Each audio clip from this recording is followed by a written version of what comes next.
Praise the lord. ఈరోజు దేవుని యొక్క వాగ్దానం,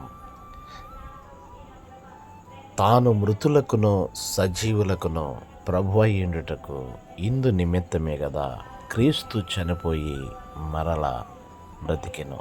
రోమీలకు రాసిన పత్రిక 14వ అధ్యాయం 9వ వచనం. ప్రియులారా, మనం ఆరాధించే దేవుడు సజీవుడు, మన విమోచకుడు సజీవుడు. ఇదిగో ఆయన మృతులకును సజీవులకును ప్రభువుగా ఉండుటకు, దేవుడిగా ఉండుటకు ఇందు నిమిత్తమే కదా ప్రభు అయిన యేసుక్రీస్తు చనిపోయి మరల బ్రతికెను. మనలను నీతిమంతులుగా తీర్చుటకై ఆయన లేపబడెను. ఇదిగో నేను మృతుడినైతిని గాని సజీవుడినై యుగయుగములో కూడా నేను జీవించుచున్నానని ప్రభు అయిన యేసుక్రీస్తు తెలియపరిచారు.